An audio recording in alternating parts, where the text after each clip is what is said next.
Hi, I'm Lottie Gillard and I'm going to be discussing the tourist attraction Gromit Unleashed. An art trail in Bristol, England originally started in 2013 with a second iteration released in 2018. Fans of the popular stop-motion animation Wallace and Gromit were invited to try and find painted sculptures of the eponymous character Gromit all around Bristol and the surrounding areas, such as the example at the top of my poster where the Gromit named Cactus is at the Greenway Centre in Southmead. Discussing this hotspot for Britain will delve into the concepts and effects of fan tourism.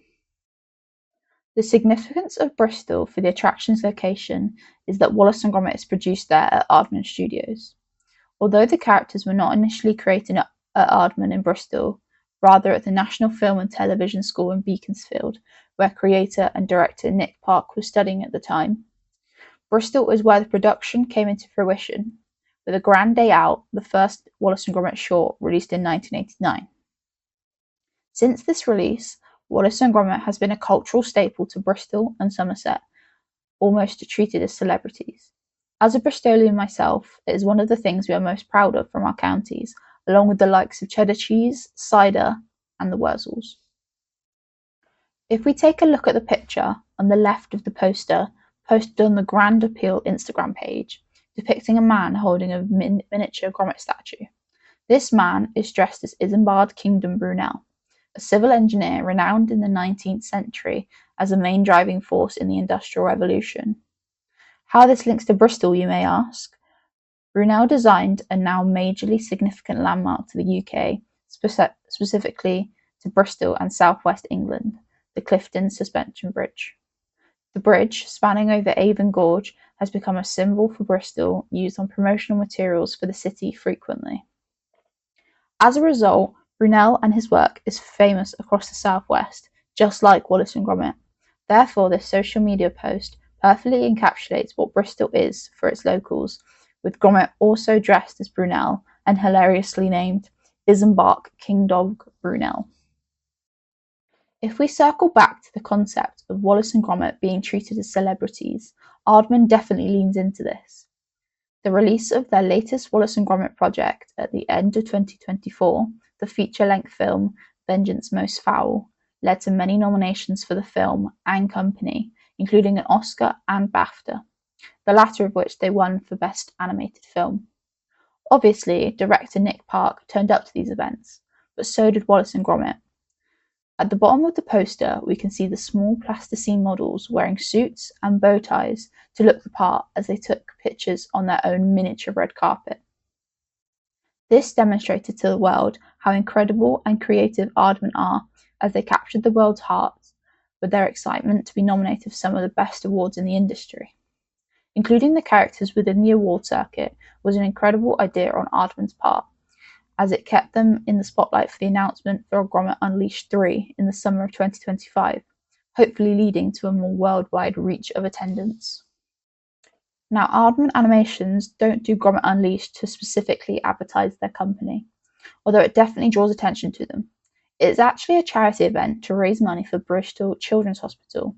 Evident if we look at the top of the poster, we can see some of the medical team posing with the Gromit statue at their hospital. In the past, the figures sold for thousands after the trails were finished, so them encouraging more people to come to the third iteration of Gromit Unleashed will be extremely beneficial to the sick children in the southwest. Therefore, reinforcing the strong ties Aardman have with the people of Bristol and why we love their creation of Wallace and Gromit so much, is that as it has been a vehicle of happiness and aid to Bristolians' lives. As mentioned above, Aardman might be trying to increase their international reach, but there has always been a love of Wallace and Gromit outside of the United Kingdom. If we look to the right of the poster, there is an image, once again posted on the Grand Appeal Instagram page, of a woman posing with one of the Gromit statues. At first glance, you might just think this is someone in passing finding the statue, but that is just not the case. If we read the caption of the Instagram post, they reveal that this woman travelled all the way from Australia to find the Gromit statues around Bristol. She is such a big fan of Wallace and Gromit that she made the over 10,000-mile journey to see Gromit Unleashed with her own eyes. This could be described as a fan pilgrimage, where, and I quote, The text, the story, becomes somewhere to go, a promised land where fans want to escape the material world. Aidan, 1999, page 4. The promised land in this instance being Bristol, as it has such a rich history of Wallace and Gromit. Fans of any type of media will always have a deep emotional connection with it, but in some way. But to take it to a physical level by visiting filming locations, etc., is a sign of a truly dedicated fan.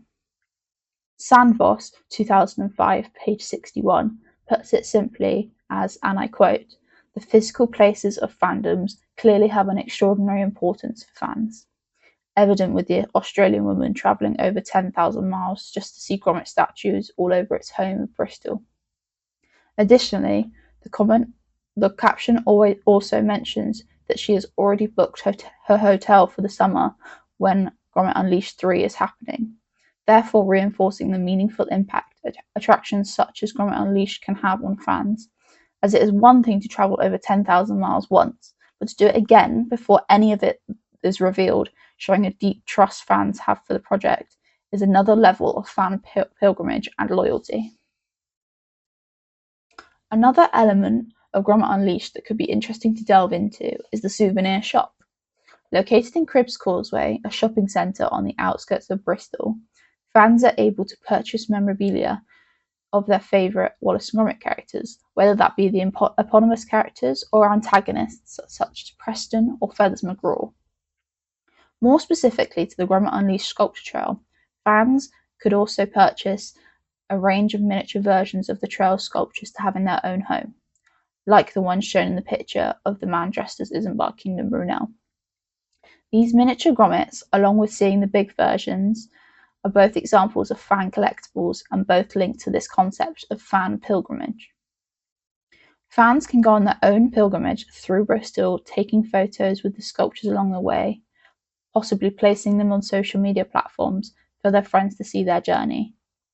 Finding all the Gromits along the trail is a type of collectible item, as you can tick off the ones you've seen, with fans finding accomplishment when having seen them all.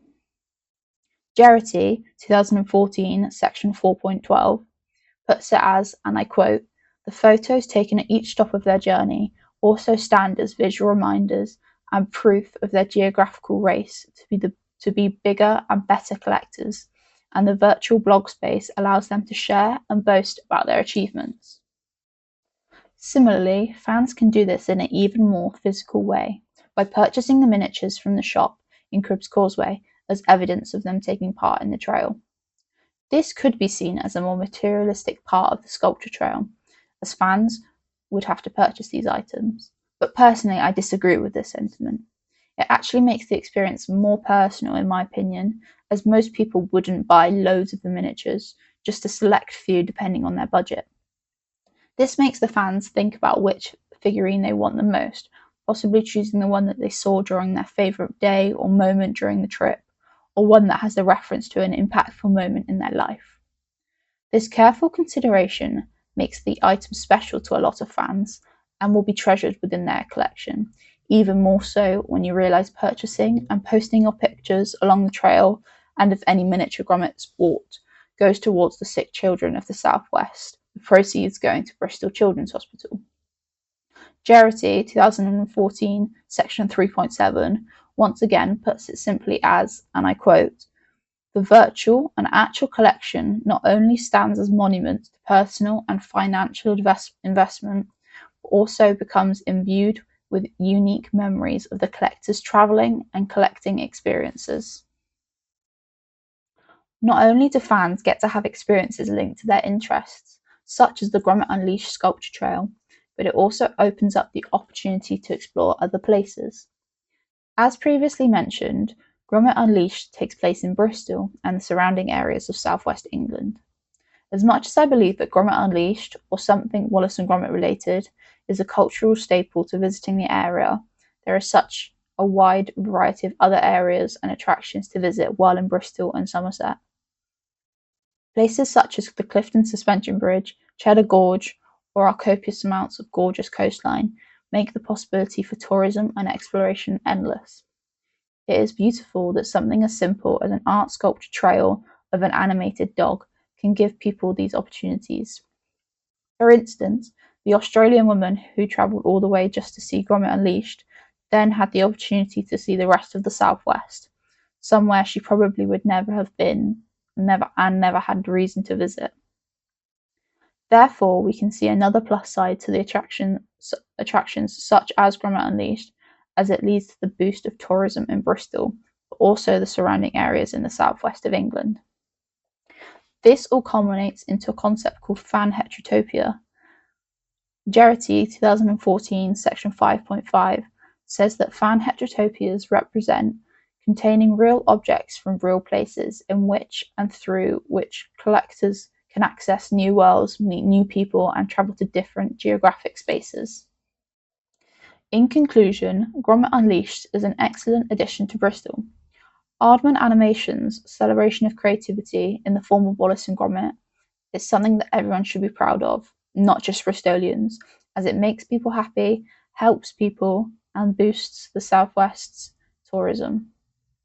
When discussing fan pilgrimage, Gromit Unleashed is an impeccable example of it, with some people travelling over 10,000 miles to join in on the fun, all of which is for an incredible cause. Scavenging for Gromit statues, seeing the sights of Bristol, purchasing your own miniature Gromits. What more could you possibly want? How could you not love it?